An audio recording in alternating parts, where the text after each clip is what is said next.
Bonjour à tous, c'est Mimi Lady, j'espère que vous allez bien. Je vais faire enfin, parce que je suis pas très en avance, une vidéo sur mes tops et mes flops de l'année 2025.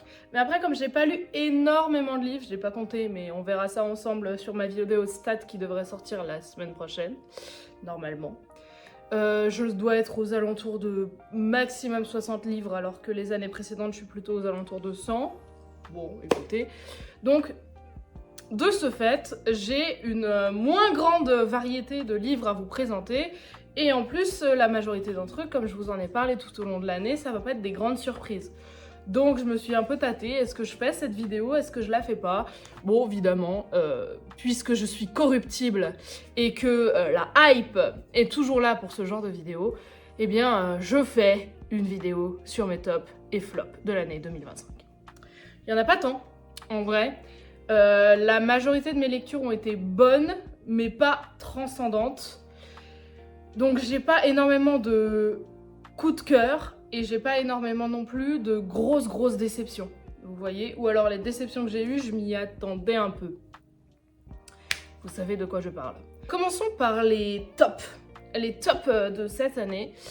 Majoritairement, il y en a 3 qui sont des coups de cœur. Je pourrais en mettre un 4e.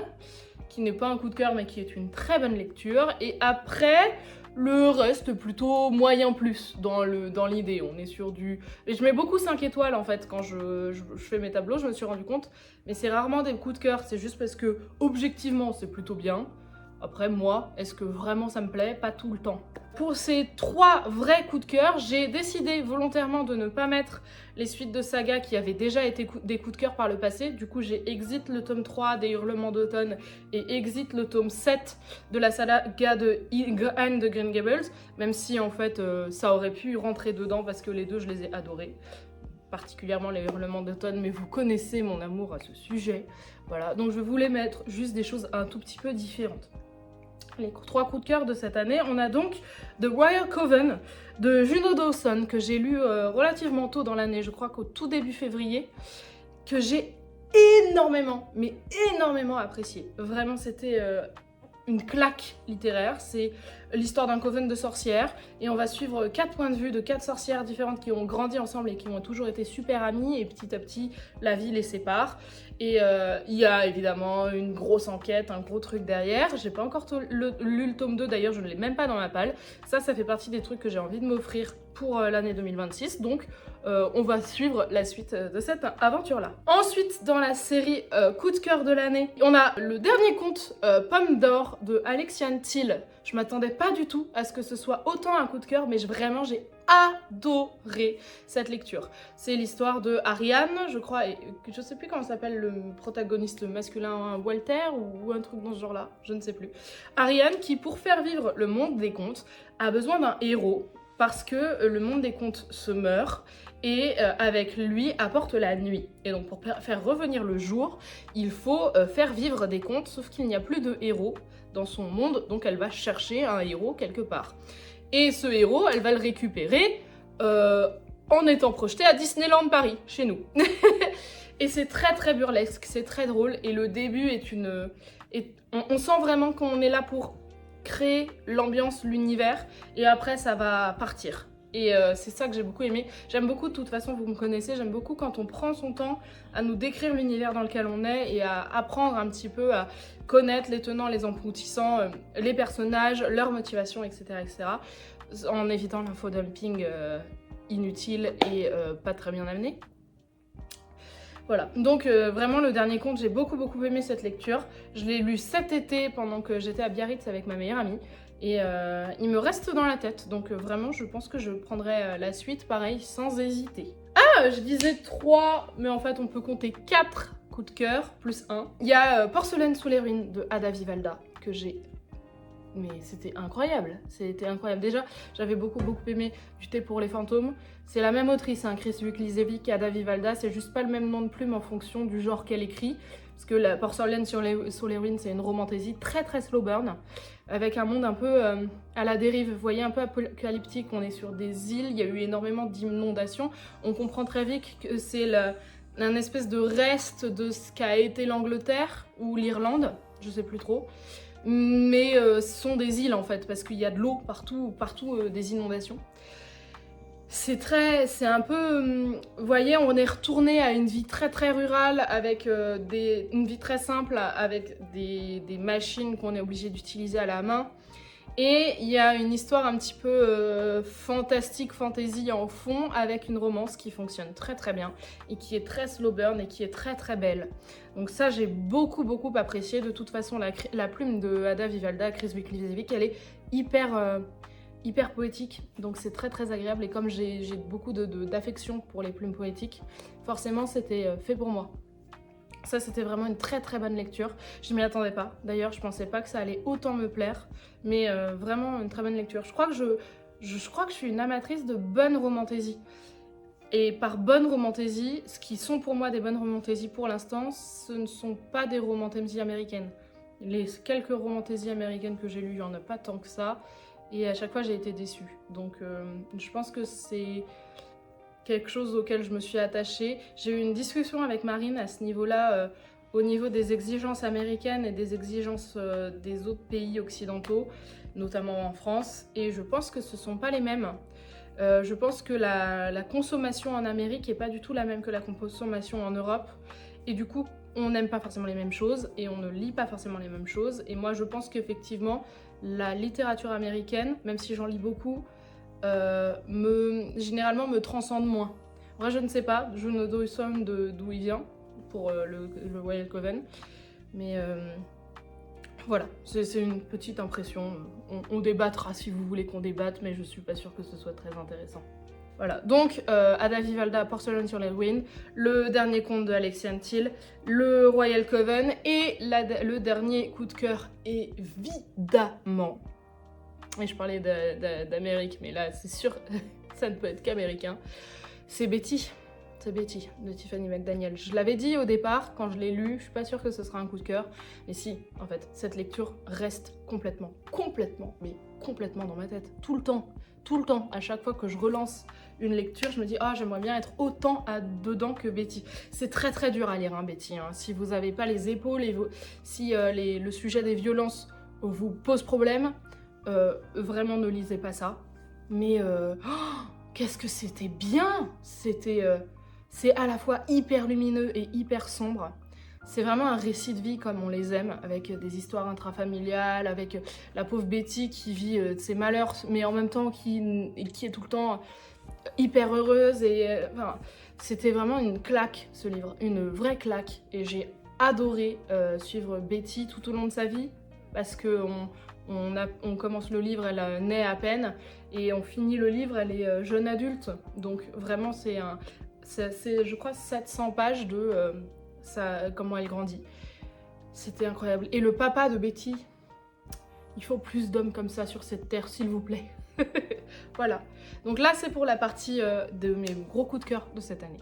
Et donc petite mention spéciale à, comment s'appelle-t-il, Le baiser des ténèbres de Karine Carville, que j'ai beaucoup aimé, qui est un thriller en huis clos où on va avoir des jeunes gens qui vont se retrouver dans une petite hutte à la montagne parce qu'ils se sont perdus en randonnée, qui vont tomber donc sur les propriétaires. Vous imaginez comment ça va se passer, c'est un thriller, hein, donc ça va pas bien se passer. Ils vont faire la connaissance de Eddie et son frère, qui sont pas hyper sympas.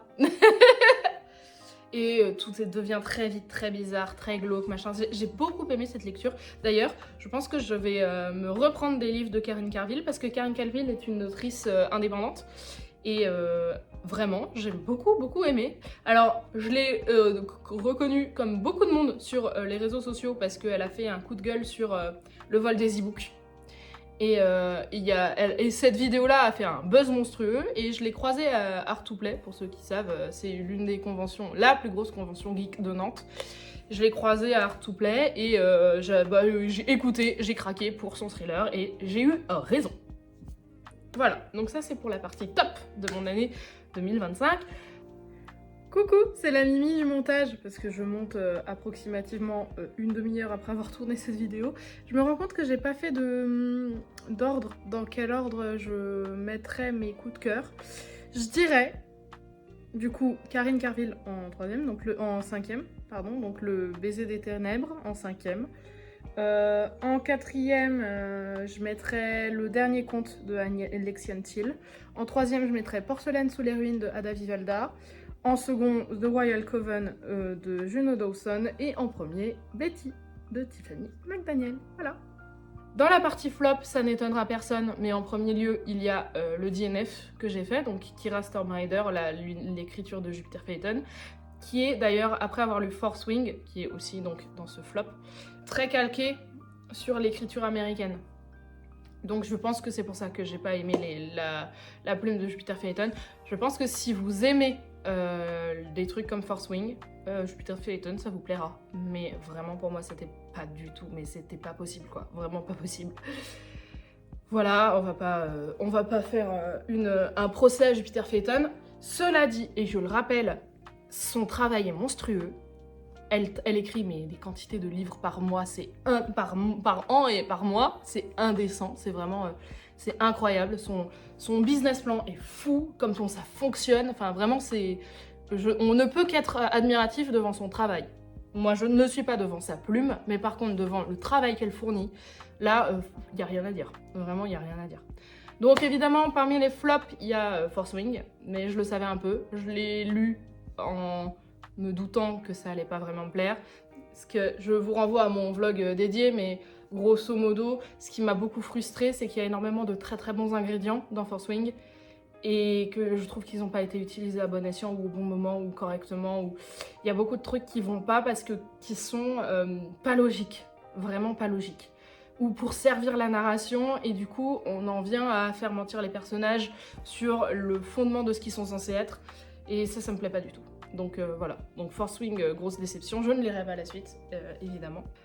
Et dernière déception de cette année, et j'en suis un peu déçue parce que c'est une autrice auto-éditée, il s'agit de Les Gardiens des Mondes, tome 1 et Yama, de Mathilde Trinçon, qui est une autrice avec laquelle j'avais bien matché en salon, je l'avais trouvée très sympa, elle m'avait fait une super belle dédicace pleine de couleurs, mais son roman ne m'a pas plu du tout. Pareil, parce que j'ai trouvé que l'infodumping était mal géré. J'ai eu un peu de mal avec certains tics d'écriture, notamment des verbes que je trouvais n'étaient pas au bon endroit au bon moment. L'histoire m'a pas plus embarquée que ça, même si là encore une fois il y a encore de très très bons ingrédients, mais j'ai trouvé que la plume ne fonctionnait pas. En tout cas pas sur moi, et en fait je trouve que ça manquait de travail. Alors apparemment elle a eu beaucoup de bêta-lectrices et de correctrices, mais bon écoutez, moi ça ne l'a pas fait. Je l'ai su très vite dans les premières pages que ça allait être une lecture compliquée parce que on s'attache à rien, les personnages font des trucs pour faire avancer le récit, mais on a l'impression qu'ils sont pas acteurs de leur propre histoire, vous voyez ce que je veux dire. Et encore une fois, la plume pour moi était un peu maladroite, et du coup, après c'est son deuxième roman, donc c'est un peu le lot hein, quand on commence à écrire. Moi aussi maintenant je suis sûre que je relirai La Cafette, j'aurai des trucs dedans qui me feraient grincer les dents. La fameuse boîte de thé, petite boîte de métal plastifié. Voilà, donc bon, on fait tous des erreurs, hein, c'est normal. Je ne lui jette pas la pierre non plus. Après, c'est un bon espèce de mélange entre la fantasy et la SF. Ça, elle a bien géré. Le mélange des deux genres fonctionne bien. Et je sais pas si vous vous souvenez, c'est l'histoire d'une jeune fille qui va traverser des mondes pour aller essayer de faire des missions. En gros, elle a été recrutée par le conseil dans sa planète, qui l'envoie faire des missions ailleurs. Voilà, grosso modo, c'est ça. Et du coup, c'est très bien géré parce que sa planète, elle est hyper technologique et elle est envoyée dans une planète qui n'est pas du tout technologique et qui est très fantasy. Et ça marche bien. Le mélange des deux marche bien parce que les deux ne cohabitent pas dans la même phase. Vous voyez ce que je veux dire? Je sais pas si je suis très claire. Comme c'est deux mondes différents qui n'ont pas évolué à la même vitesse, du coup le mélange SF fantasy fonctionne. Donc voilà, ça c'est un bon point, mais le livre ne m'a pas plu, la plume ne m'a pas plu. Je pense que je ne relirai, c'est sûr que je lirai pas la suite parce que c'est une trilogie. Elle m'a offert très gentiment, d'ailleurs, je leur remercie, sa romance, la romance qu'elle a écrite récemment, qui doit être son 5 ou 6e roman. Donc je l'ai en e-book. Elle me l'a pas offert en brochet, elle me l'a offert en e-book. Donc je la lirai. Je vous dirai si sa plume me convient mieux après, avec le temps. Mais en tout cas, cette série-là de SF Fantasy ne m'a pas trop plu. Voilà. Eh bien écoutez, j'ai réussi à être relativement concise pour la vidéo de cette année. Je sais pas, dites-moi si ça peut vous intéresser que je fasse comme j'ai fait l'année dernière et l'année d'avant, une espèce de rétrospective de tous les bouquins que j'ai lus dans l'année. Je pensais aussi vous faire la vidéo stat, oui voilà, c'est ce que j'ai dit tout à l'heure, la vidéo stat pour la semaine prochaine, avec le nombre de BD, le nombre de romans, le nombre de livres lus dans l'année, le nombre par mois, etc., le nombre de pages, enfin bon bref, les stats quoi. J'ai une toute petite annonce à faire qui n'est pas pour moi mais qui est pour un ami auteur que j'ai bêta lu au tout début de l'année, vraiment en tout début janvier 2025, qui a écrit un livre qui s'appelle Ne te retourne pas.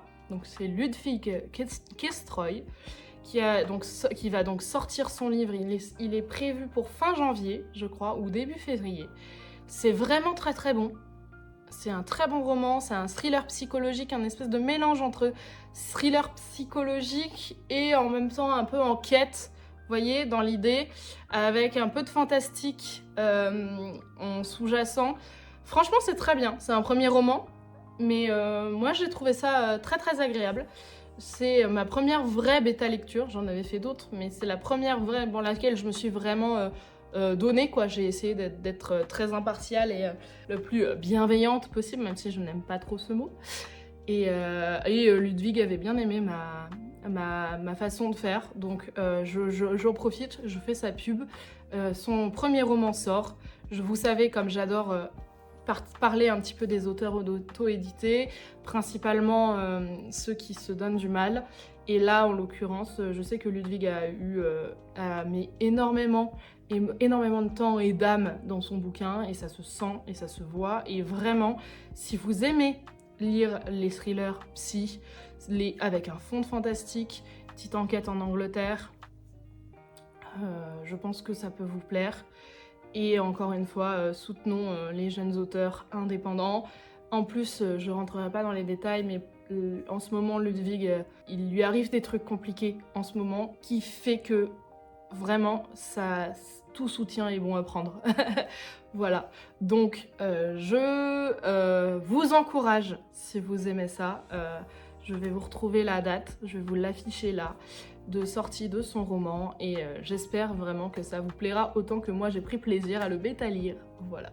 Je crois que j'ai fait le tour pour ce top et flop de l'année 2025. C'est un peu décousu comme d'habitude, mais vous avez l'habitude avec moi, vous me connaissez maintenant. J'ai vu d'ailleurs, YouTube Studio m'a dit que ça faisait 2 ans que j'étais sur YouTube. Bon anniversaire à moi. Bah écoutez, tant mieux, je m'amuse, ça continue à m'amuser, même si j'ai vu que ça... Alors je sais pas si ça plaît moins ou si juste les gens sont moins sur YouTube qu'avant. Écoutez, moi ça me du moment que vous êtes toujours là pour me suivre, je vois toujours qu'il y a, même avant que je prévienne sur Insta que la vidéo est sortie, j'ai toujours une 20-30aine de vues. Ça me fait très plaisir, ça me fait chaud au cœur. Merci d'être là avec moi, merci de me suivre, merci de me soutenir, merci pour ceux qui commentent, ça me fait très plaisir. J'ai vu, il y en a qui commentent tout le temps et ça me fait hyper plaisir. Voilà, je vous souhaite de très bonnes choses pour cette année 2026. J'espère qu'elle vous apportera tout ce dont vous avez besoin. Je vais vous souhaiter de belles lectures, de belles rencontres, qu'elles soient livresques ou non. Et je vais vous faire des bisous en vous souhaitant tout le meilleur du monde et que quelqu'un vous tende la main. Ciao!